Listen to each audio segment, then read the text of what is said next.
For starters, what made you want to start coaching wrestling? I think that I don't think. I know that it all revolves around staying involved in a school setting.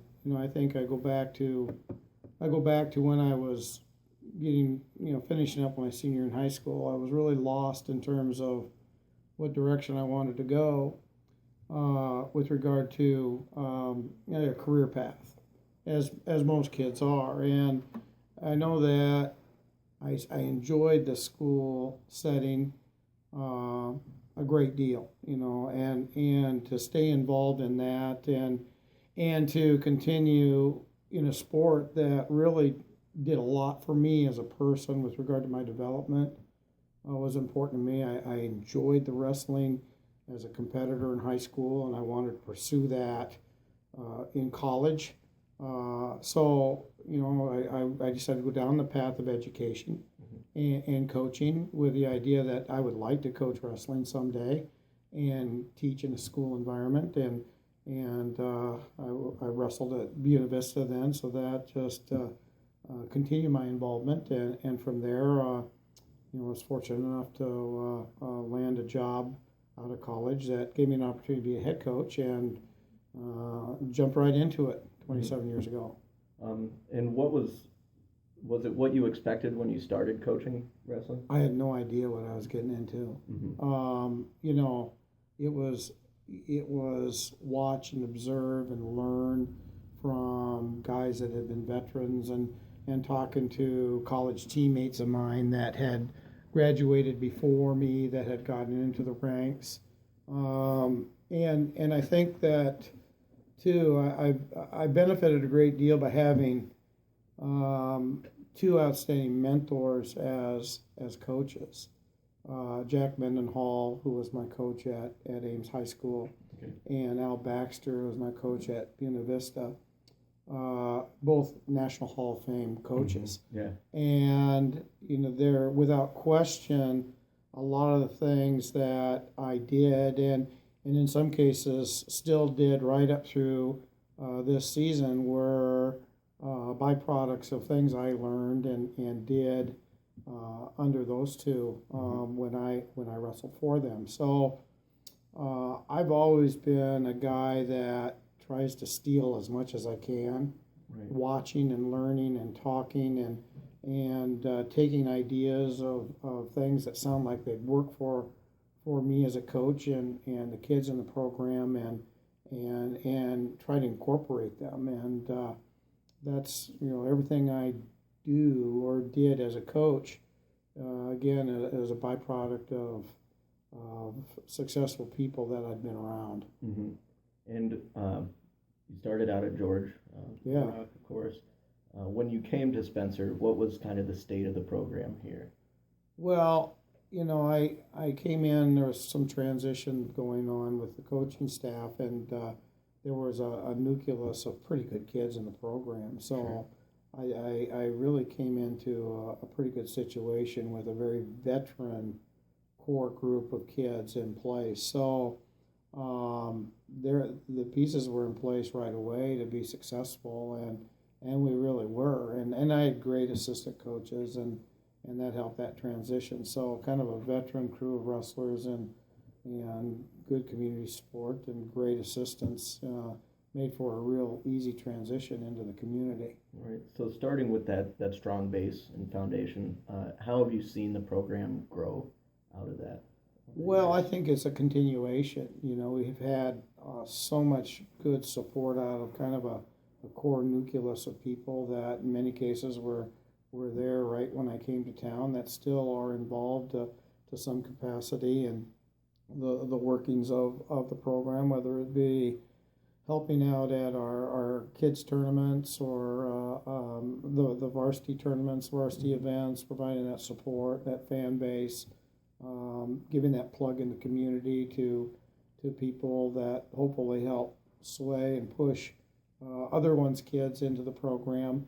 That was big. And the thing about wrestling, which is kind of cool, when people kind of get vested in, it's kind of a family thing, and they stay connected. And we've benefited. The program's benefited from that. You know, having those people that have kind of always been there supporting the program, and we just kind of gradually built on that. You know, we soon after I arrived, we saw a need for kind of a reconfiguration of our youth program, and we instituted what we call the Iowa Great Lakes Wrestling Club, because initially we really wanted it to be an outreach where kids not only from Spencer could attend, but just to make sure our numbers were viable. And we have a lot of kids from the area that would come in as youth, and that made our own kids better, you know, because we had more bodies to wrestle and bigger numbers, and we got that going, and that just kind of continued to feed our high school program with kind of an experienced core group year after year after year. And you got to have that. You know, we've always had a nice balance where, you know, we pick up kids in middle school that really evolved and had progressed and done great things for us, but then to have those kids that got involved at the young level through our youth club, those guys were the ones that really had those core skills that created kind of a nice nucleus that would come in as freshmen to help ease the pain of losing our seniors. And you mentioned the family aspect that comes with wrestling, and how important is the community behind that, and how do they get intertwined in this state and in this local area? Well, I think it goes back to, you know, the kids going to tournaments and the parents bonding.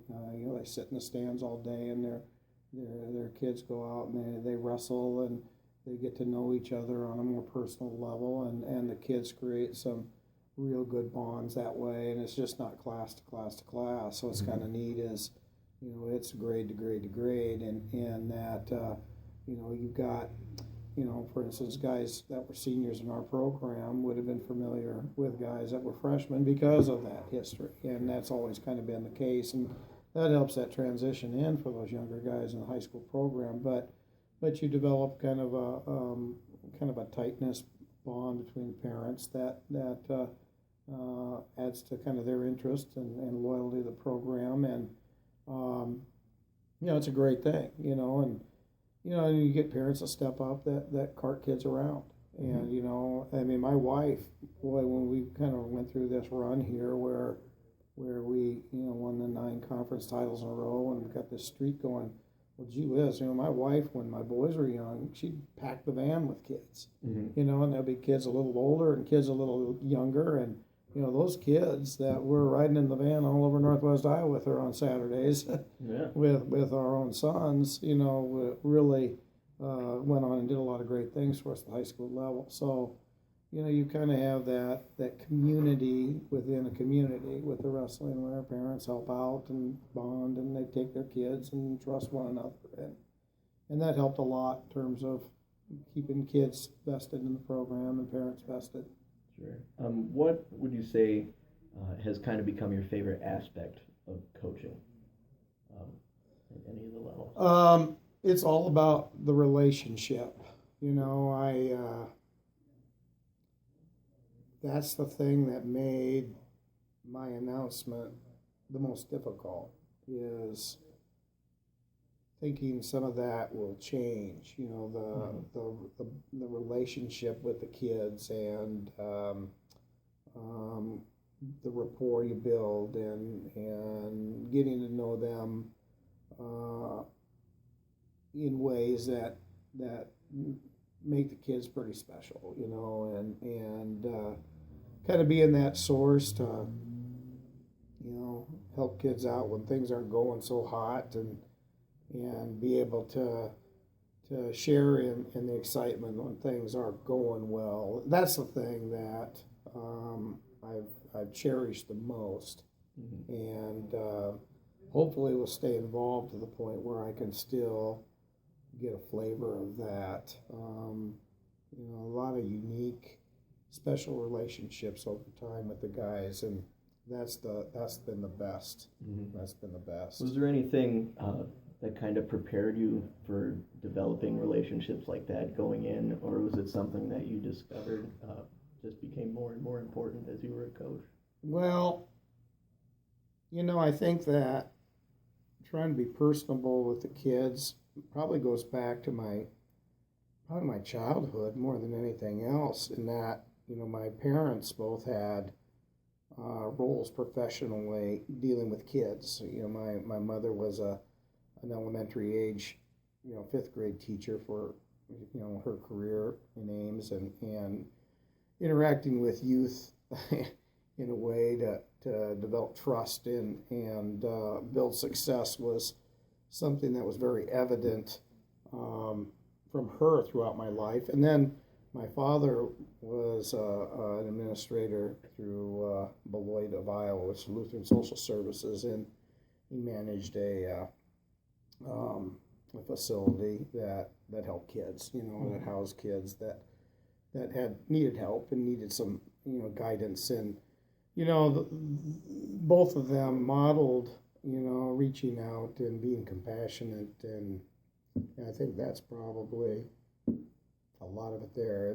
And honestly, I had people do that to me.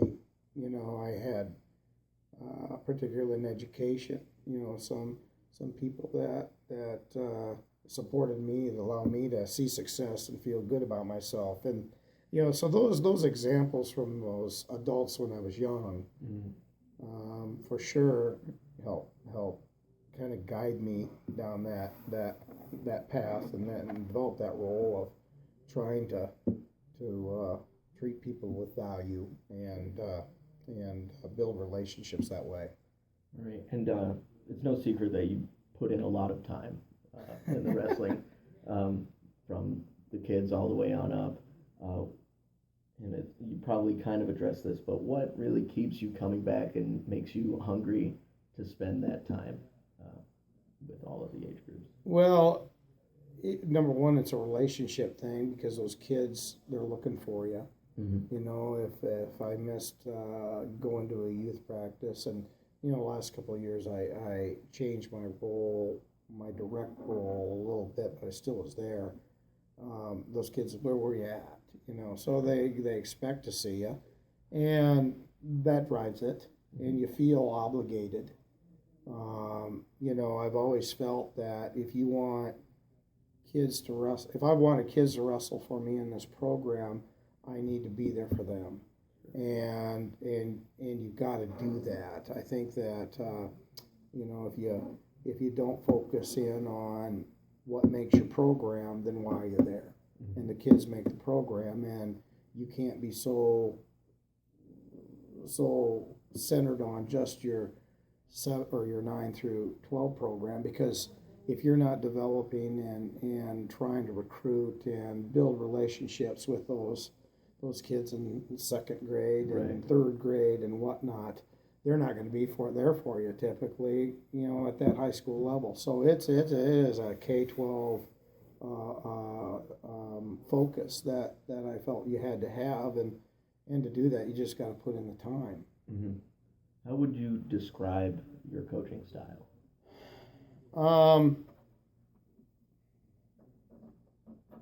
Boy, I don't even know if I can. In terms of, I try to be an encourager. I try to be organized. I don't want to put my kids. I never wanted to put my kids out in a situation where I didn't feel we did everything we could to prepare. So that preparation involves really putting thoughtful time and energy into your practices, and trying to motivate and encourage those kids in those practice settings to do everything they could to put them in a position to be successful in high school. So, I think it's centered around organized and, making sure we're prepared. I feared having our guys fail because I didn't prepare them, and that all centers around planning. Fail to plan to fail. So we were always plan, and it always didn't work out. But failure is not a bad thing if you learn from it, and you evaluate all the time, and you come back and you try to fix what didn't work so well, and be an encourager to both the kids that need it because it didn't go so hot, and then an encourager for those that are seeing the success, and get the kids feeling good about themselves, and try to build confidence that way, and keep the kids vested. Mm-hmm. And as these health issues kind of came into play here, you said it kind of started about 9 years ago. Yeah, I was diagnosed in the fall 9 seasons ago. I don't know what year that would have been, but I've coached 9 years with it, but with multiple sclerosis. And and when I went down that path, we really weren't sure what we're dealing with. So there were some scary things that were being floated around that weren't good at all. And in fact, that fall I started making a plan with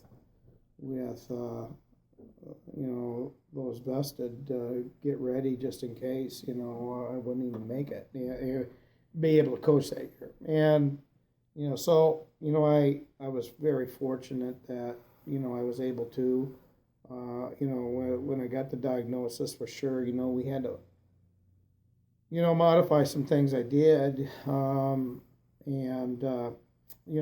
lucky, I got to coach 9 additional years, where I wasn't sure at that time I was going to be able to coach one. And, I think from that point on, I knew that, this was going to be something we'd have to evaluate every year and kind of see how things were doing, and not only for me, but also, for the kids. I never wanted to be a liability, you know what I mean? Yeah. So, I felt that, with some adjustments and the things I did, and great assistant coaches, I was able to hang in there and get a lot of years in. And, the thing about it is, like I said, I'm lucky. I am, there's been some adversity for me, but it's made me a better person. And I think without question, my relationships, not only in my own family, I'm a better dad and a better husband, and I'm stronger in my faith and a better teacher, but I think that allowed me to get even closer to my guys, because I think that relationship component was even more important, to try to help kids be successful, to make up for maybe some of the things that I was becoming more limited on from a technical standpoint. Right. It got very difficult, especially the last few years, physically, to do some of the things technically that you got to do in practice. And that's, again, my assistants were great there, and we were able to delegate and work through some of that. But we all have strengths, and we tried to coach to those strengths, and I think the results turned out pretty good in terms of our kids developing in the program. How did you kind of diversify that through your coaching tree to help handle the difficulties that were being I think I forced myself maybe to be more willing to delegate. It's never been a strength of mine. It still is a weakness. I sometimes I haven't always done that the best, and again, allowing my coaches to have more hands-on over the years has been something that's been a necessity, but it's been a blessing because they've had so much to offer, and being okay with doing that. I just had to come to grips with that, and I've always tried to include my guys, my coaches, with regard to the planning aspect, getting input, and getting them engaged. And I probably, not probably, for for sure did a better job at that in terms of actually delegating responsibilities in practice technically. You know, I always tried to, if not daily, almost every day, you know, we'd debrief. Okay, where are we at? Where are we going? What do we need to work on? Here's what you're going to do, and here's what you're going to do, and then I developed a plan. Mm-hmm. Yeah, every practice we did, it was always written down. I mean, everything. Yeah, my son, he wrote a really a touching piece on Facebook, and I remembered it after he wrote about it, but he saw me in my office, and I was throwing old practice plans away. What are you doing? I'm throwing practice plans away from 17 years ago, you know. 'Cause I had them. I just kept them. I'd look back at them, you know, and say, okay, what do we do? But, you know, every day was a new day, a new plan.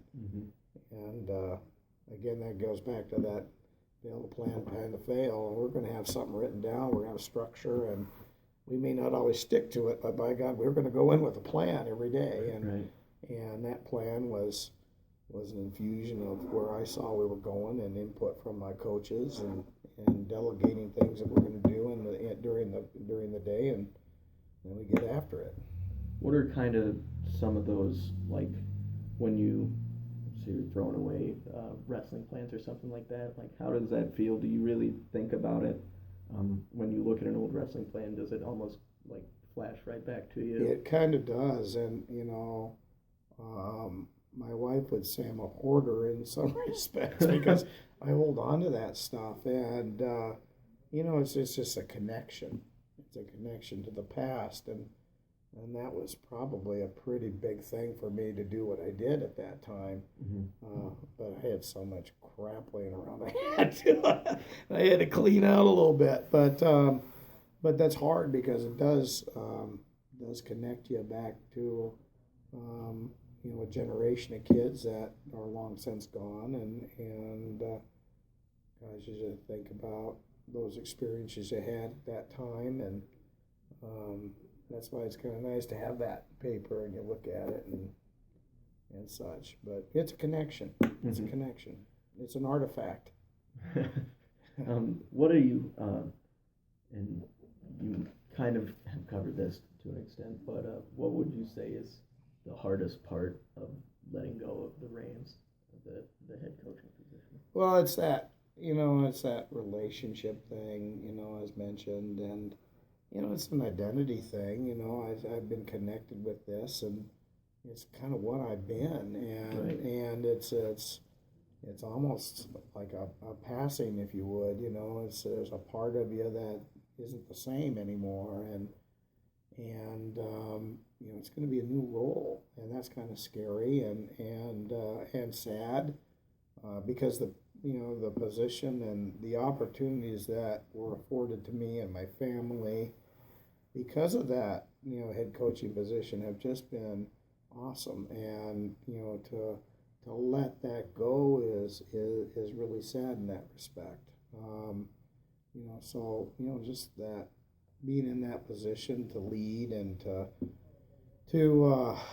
be directly involved in a program that, you know, have between 30 and 40 kids that are kind of marching to the beat that you set with, again, help from my assistants, but you know, that's going to be kind of different, and I'll miss that organizational piece too, and that leadership piece. But we'll find some things, I'm sure, to do to stay connected and stay involved, and I hope to continue to help kids be successful and help the program in whatever way the new coach sees fit.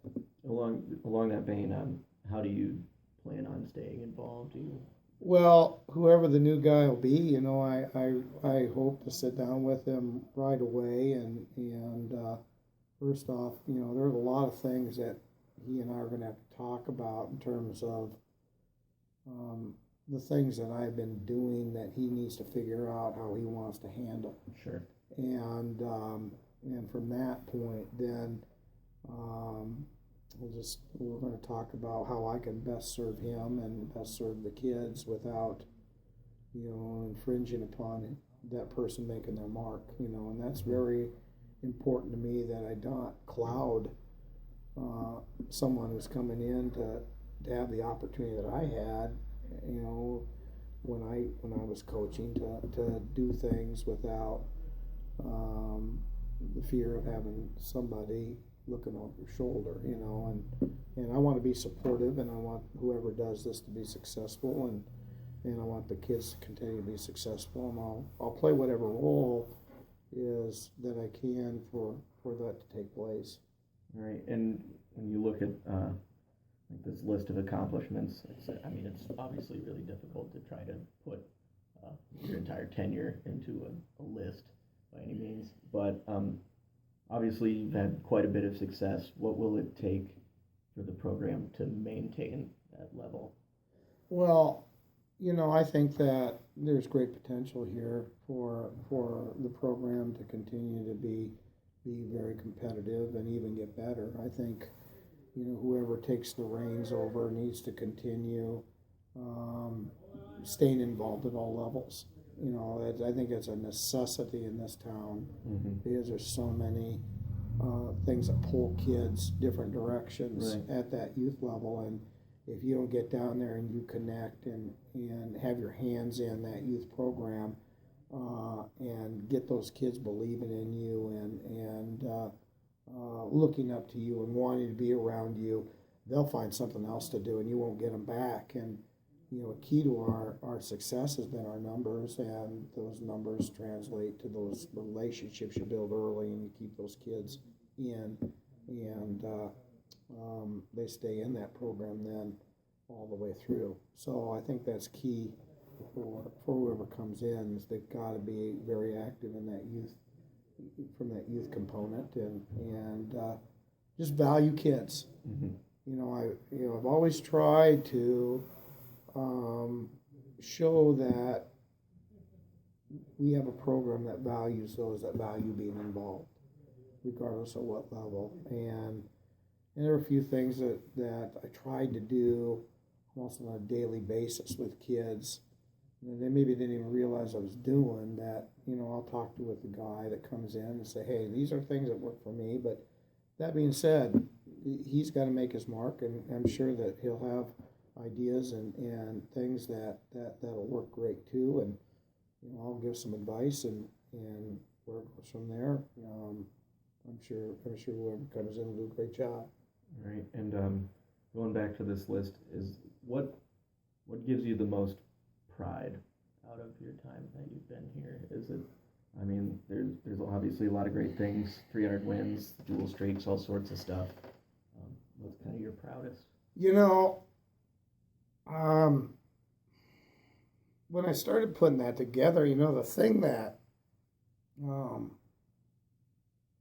I kept thinking of is, talk about, state qualifiers and, all conference guys and this and that, and, 100 match winners and state we just had a lot of great kids that had their hands in on a lot of things that maybe didn't get the recognition, but God, they were loyal, and they worked hard, and they developed as good wrestlers, but even more so better people, And God, I just reflecting back on these are guys are way back, but like a Kyle Cook, years ago, he never qualified for state for us, but he's a guy that came in and just got better and better and better and better, and made everybody around him better, and just a great young man. And Chris Cree, same thing, just an outstanding kid in terms of how he evolved, but he struggled early, and it got better and better and better and better. Alex Doppin never qualified for the state tournament, did everything right, a great young man. Nick Gross just recently, guy like that evolved in the program, and unfortunately got hurt at the end of the year, but those are guys that were extremely important to me, that you don't always see with a name on the wall or this or that, but that was the program. I mean, guys like that were there every day for you, and were working the kids tournaments, and were handling themselves in a manner that made their families proud and their community proud and the program proud. We just had a ton of those type kids, and that's what I'm most proud of. You know, those guys that represented the program and, again, community school, their families in a great way, and have gone on and are doing great things now, and great young men. That's what I'm most proud of. You have a hand in that a little bit, you know. I've done my job. Mm-hmm. And what are kind of a couple of key lessons that you've learned yourself from being in this position? Be grateful, and don't take things for granted. Give it your best. You know, you can't cut corners on things you care about, and I think those are things that really set in. But just show people you value them. Mm-hmm. Yeah. All right. I mean, that's really all I have for questions. Man. Is there anything else that jumps out at you or anything like that? Well,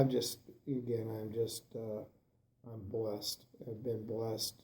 This has been a great run. You know, my 6 years at George were outstanding years. We had great people who supported us well there. And Spencer was a great opportunity, and it's been a great place. And we've had just, my whole family was very, very, again, blessed from the wrestling community in terms of the support we've gotten, and we'll always be indebted for that. And I'm thankful for all the support and the help that we've all gotten for so many years. And it's going to be a transition for us for sure next year, but it's a new chapter, and we look forward to supporting the program and doing some of the things that so many people did for me and us while I served as head coach. So again, it's kind of giving back, and that's part of my motivation too. When I got into coaching, is giving back to a program that kind of gave me a lot of neat opportunities, and I hope I've done that, and I hope to continue to do that, giving back to the sport and giving back to kids, you know, like somebody gave me opportunities when I competed. So, Awesome. All right, man. Thanks.